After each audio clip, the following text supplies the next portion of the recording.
Pembelajaran berdiferensiasi adalah pembelajaran yang memberikan keleluasaan pada siswa untuk meningkatkan potensi dirinya sesuai dengan kesiapan belajar, minat, dan profil belajar siswa tersebut. Pembelajaran berdiferensiasi tidak hanya berfokus pada produk pembelajaran, tapi juga fokus pada proses dan konten atau materi. Tujuan pembelajaran berdiferensiasi untuk membantu setiap murid tumbuh semaksimal mungkin sesuai kemampuannya.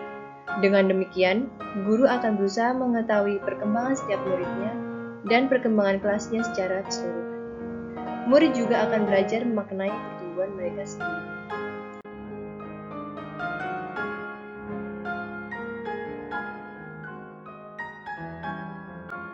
Pembelajaran sosial emosional adalah proses mengembangkan keterampilan, sikap, dan nilai-nilai yang diperlukan untuk memperoleh kompetensi sosial dan emosional sebagai modal anak dalam berinteraksi dengan dirinya, orang lain, dan lingkungan sekitar. Pembelajaran sosial dan emosional adalah pembelajaran yang dilakukan secara kolaboratif seluruh komunitas sekolah. Proses kolaborasi ini memungkinkan anak dan orang dewasa di sekolah memperoleh dan menerapkan pengetahuan, keterampilan, dan sikap positif mengenai aspek sosial dan emosional.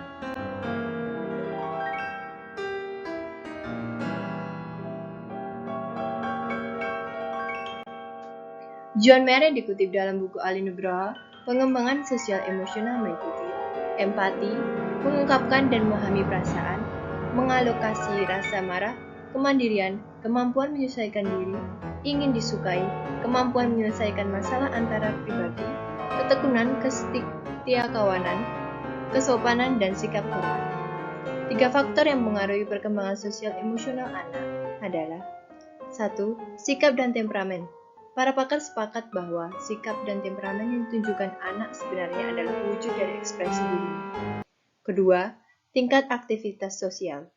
Dan yang ketiga, contoh dan panutan.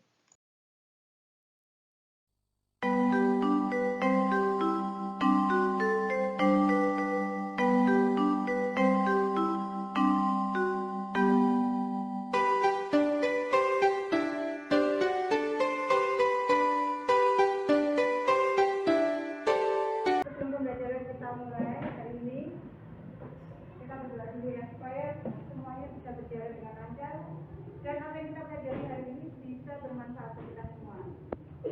Monggo Mas Banyu, dengan duduk siap gerak, berdoa mulai. Ya, terima kasih.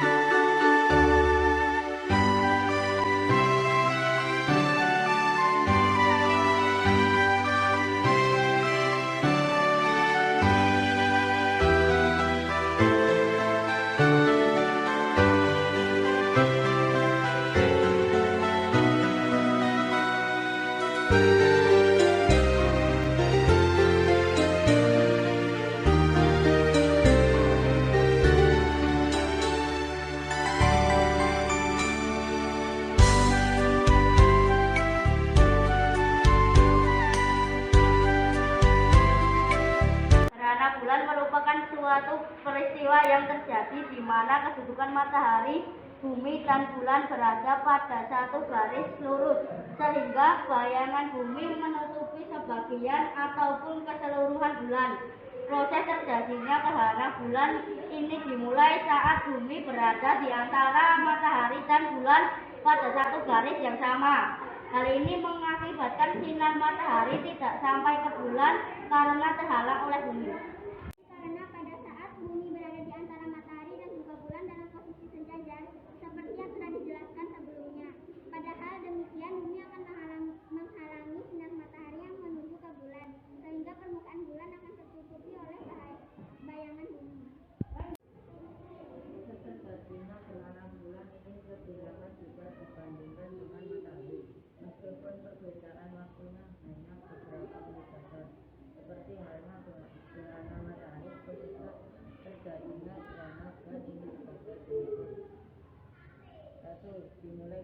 bulan yang bersinar terang tiba-tiba tertutup sedikit demi sedikit oleh bayangan hitam. Bayangan hitam tersebut adalah bayangan dari bumi.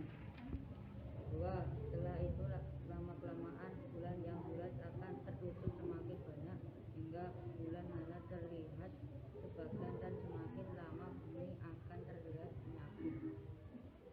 Kelamaan bulan akan tampak menghilang karena tertutup oleh bayangan bumi. Saat inilah kita tidak dapat melihat bulan seperti menghilang. Setelah bulan tertutup semua dan tampak seperti menghilang, kemudian kita akan menyaksikan bulan kembali muncul dari arah pertama kali bulan menghilang. Munculnya bulan ini dimulai dari bentuk bulan sabit. Setelah itu bulan tersebut semakin lama akan semakin terlihat setengah dan semakin lama akan semakin utuh hingga tampak seperti semula. Paham tidak? Coba kamu cermati dulu secara pribadi. Kemudian kalian diskusikan dengan kelompok kalian. Carilah informasi penting ya, yang terdapat dari setiap paragraf. Sekarang kamu tinggal memindahkan paragraf 1, 2, dan 3 ke dalam lembar kerjamu. Silakan bisa dimulai.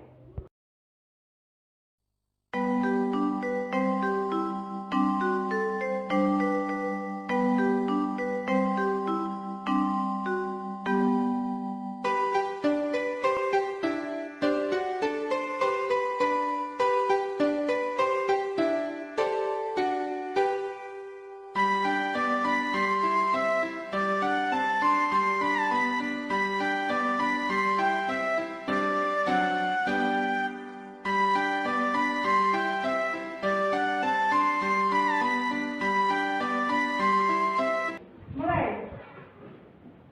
Kelompok 2, silakan.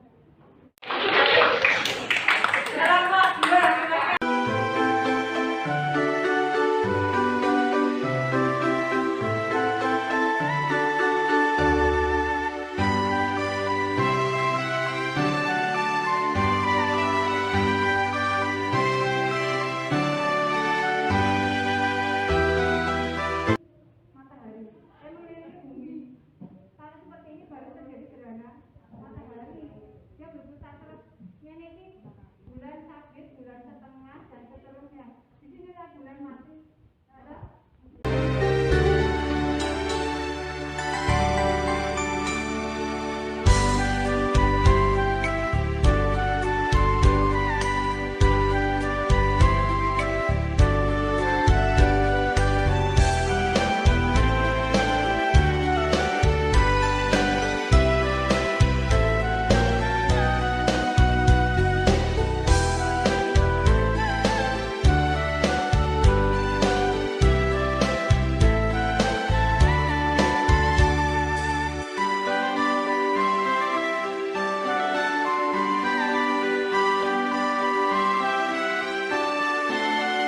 Pemberitahuan. Reklame bertujuan menyebabkan informasi kepada khalayak ramai tentang suatu produk atau pesan lain. Reklame dibuat dengan maksud menarik perhatian masyarakat. Reklame yang baik bukan sekadar menarik perhatian khalayak ramai. Isi reklam harus dapat menggerakkan keinginan orang untuk membeli produk yang direklamakan. Beberapa contoh reklam adalah: 1. Oke, bagian Mas. Khalayak mengenai barang atau jasa yang dijual, dipasang di dalam media massa seperti surat kabar dan majalah atau di tempat umum. 2. Spanduk. Spanduk adalah kain rentang yang berisi slogan propaganda atau berita yang perlu diketahui umum.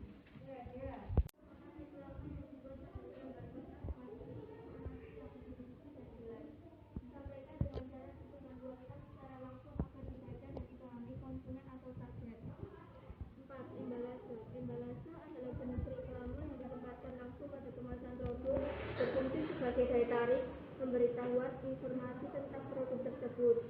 Pemasakan yang berisi gambar dan tulisan yang dapat semenarik mungkin dan ditempatkan dengan cara ditempel di tempat-tempat umum yang strategis. 6. Baliho. Baliho adalah jenis reklame yang berisi gambar atau tulisan menarik dan informatif dengan ukuran besar ditempatkan di tempat umum dan strategis menggunakan tiang besar dan kuat bersifat semi permanen. Adakah kamu yang belum pernah melihat contoh reklame? Kayak contoh iklan. Iklan itu biasanya ada di majalah, di koran, ya. Dalam bentuk seperti ini. Iklan baris ada, iklan dengan gambar yang besar juga ada. Semakin besar dan berwarna sebuah iklan, itu pasti harga pasarnya akan semakin mahal. Iklan berarti menawarkan apa? Menawarkan produk, berarti bersifat persuasif dan mengajak. Ada iklan yang berupa iklan layanan masyarakat, misalnya untuk pencegahan COVID, 3M misalnya, atau 5M, memakai masker, menjaga jarak, dan sebagainya, mencuci tangan, itu termasuk dalam iklan layanan masyarakat. Di situ bersifat persuasif tapi untuk umum. Sedangkan iklan-iklan yang ada di majalah, di koran yang bersifat menjual produk, itu berarti mempengaruhi masyarakat.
Sebelum melakukan refleksi, mari kita merenung sebentar saja.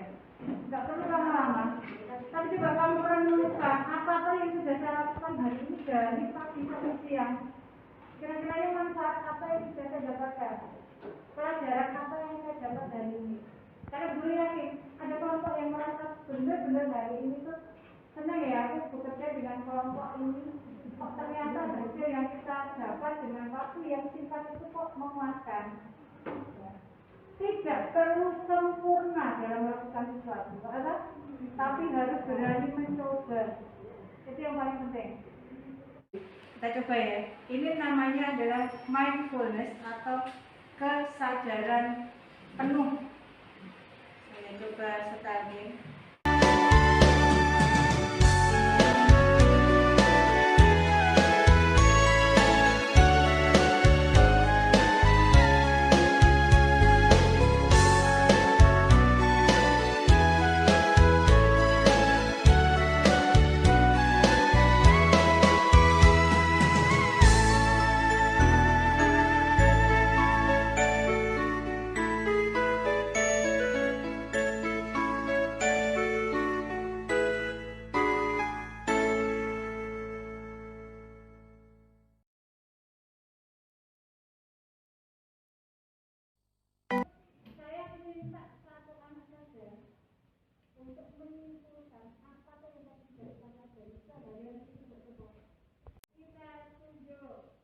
Coba kita aja. Belajar gerhana bulan, membuat poster, dan mempelajari sosialisasi sama teman kerjasama.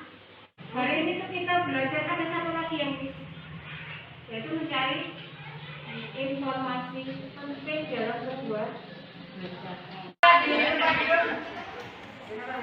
Siap. Menurut agama dan keyakinan kalian masing-masing juga bersilakan.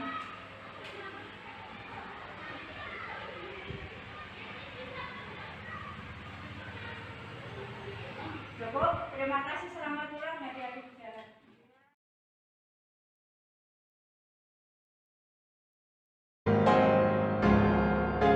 Menerapkan pembelajaran berdiferensiasi dengan menggabungkan teknik kritik kompetensi pembelajaran sosial emosional akan menjadikan pembelajaran lebih bermakna dan berkesan bagi murid di kelas. Memahami kebutuhan belajar murid akan bisa menebalkan kelebihan atau bakat diri yang dimiliki murid, sehingga mendukung merdeka belajarnya dan menuntun mereka memiliki pemahaman diri yang dilandasi kesadaran diri dan kemampuan untuk mengambil keputusan secara bertanggung